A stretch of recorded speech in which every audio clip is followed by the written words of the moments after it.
Good afternoon.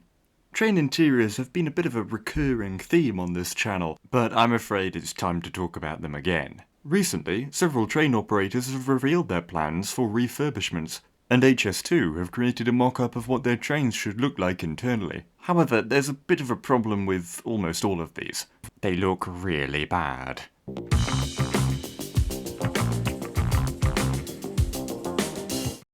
About a decade ago, British train interiors kind of fell off a cliff. Whilst by no means the only aspect of design that suffered, seat comfort was particularly pertinent.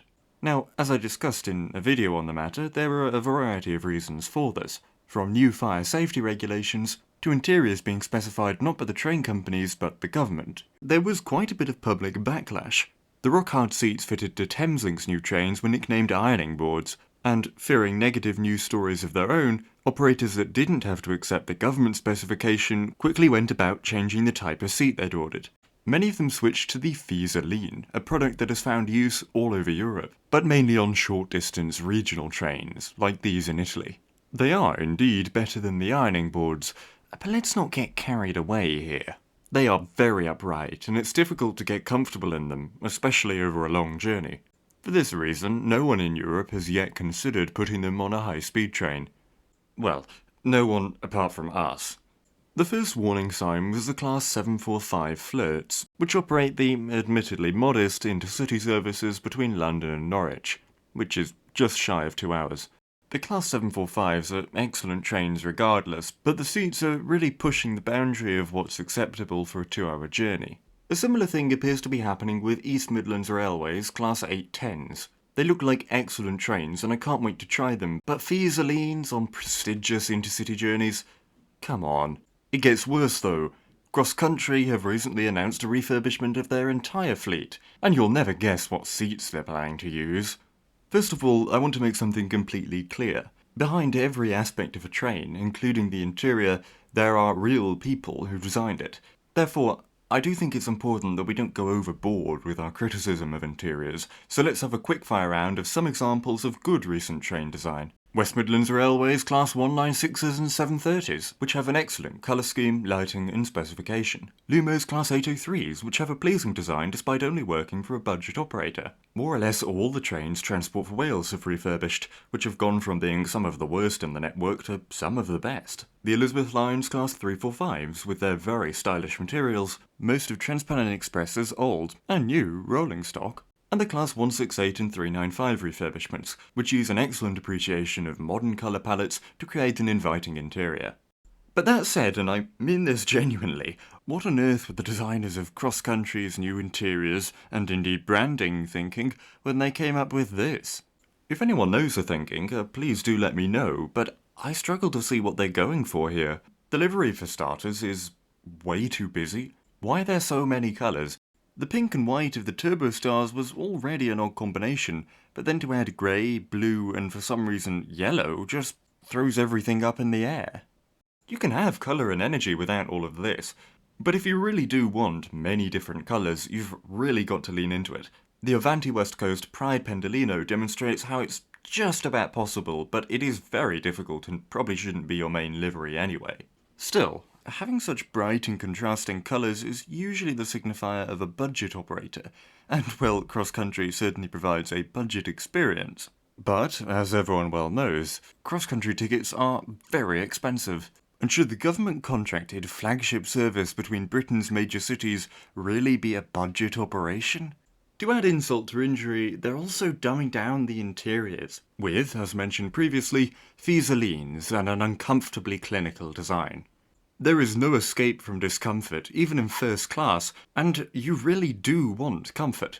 CrossCountry operate journeys as long as 13 hours, and whilst obviously not everyone is travelling that far, many certainly are going a very long way. Looking at these photos, you're not presented with an interior that you'd like to settle down in for several hours. It's not even great for a regional train. The worst bit is that this is completely unnecessary. Whilst the Voyagers need a refurbishment, the existing seats are fantastic. They only need new upholstery and paint, and this will presumably save quite a bit of money too. Avanti did this to their voyages, and they're now great trains to travel on. Indeed, keeping the original seats is particularly important on the voyages, as they were designed with consideration of the very narrow body profiles, making sure the interior didn't feel too claustrophobic. The new seats on the Pendolinos disregarded this, and as a result they feel very cramped. Furthermore, the railways are about to be nationalised. Surely it would make sense to refurbish interiors in the style of Great British Railways, not some operator that won't be around in a few years' time. Annoyingly, CrossCountry's Class 170 Turbostars haven't escaped the FISA lean either, and they're withdrawing first class from their 170 operated trains. To be honest, I'm conflicted on whether this is a good or a bad thing. First class on the Turbostars always felt a bit pointless. It's a very small section, and the catering was so minimal it definitely wasn't worth the upgrade. You've of course also got the intense overcrowding to deal with, so the extra standard class space will be much appreciated. But I think its loss is an unfortunate reflection of the way CrossCountry is degrading our intercity links outside of London. The Cardiff to Nottingham service, for example, serves no fewer than 6 cities. It's the only link between Britain's second largest city and the capital of Wales. Considering this, an hourly 3-coach DMU with uncomfortable seating and heavy overcrowding is unacceptable. It should be moving to a more intercity style operation, with faster services, longer trains, and more amenities for passengers. Ditching first class on a route like this is just a step in the wrong direction. But Cardiff to Nottingham is small fry compared to the most important intercity services in the country. High-speed expresses between London and the major cities of the Midlands, North and Scotland. These historic services will one day be in the hands of HS2. Regardless of how much of the track actually gets built, the trains will be taking over these services, and thus operate for very long distances, so they need accordingly pleasant interiors. But the recent mock-ups just don't fit the bill. They've got very drab colours, extremely harsh white lighting, and the seats look to be FISA leans again. HS2 intends to make the most comfortable seat in the UK, and a reclining lean, which is what they look to be proposing, is not that. That's what they have on Avanti's Class 805s in first class, so I tried them out, and whilst they're better than the standard upright ones, they're still pretty bad. To be completely honest though, I'm not actually sure if they want to fit FISA leans. The BBC News article covering the mock-up shows images of some unusual prototypes I've never seen before. It looks vaguely reminiscent of a BORCAD seat or those seen on modern ICEs, and if it's anything like those then we're in for a good time. They're exceedingly comfortable. But until then, we've got no real idea, and this still doesn't resolve the lighting and colour concerns, not to mention some other aspects of design that may well have been overlooked, like bicycle space or a buffet. It can sometimes feel a little unfair to constantly bring stuff like this up, but a decent high-speed train is definitely possible. Seeing as we've just been talking about them, a good example of how to do it well is Deutsche Bahn's ICE3 Neo. I had the pleasure of travelling on the newest variant of these this year, and frankly, they're almost perfect. The internal ambience is lovely. It feels spacious and airy, but the lighting is warm and subtle, such that it doesn't feel oppressive during the night. The colour palette is thoughtful and easy on the eyes, and the seats, which are very comfortable, recline in both classes. Attention has clearly been placed on the small details, with phone holders and coat hooks on the back of seats, as well as huge tables for working. Up on the ceiling are absurdly high-resolution screens that provide you with information about the journey, including connections at upcoming stations and special offers in the restaurant.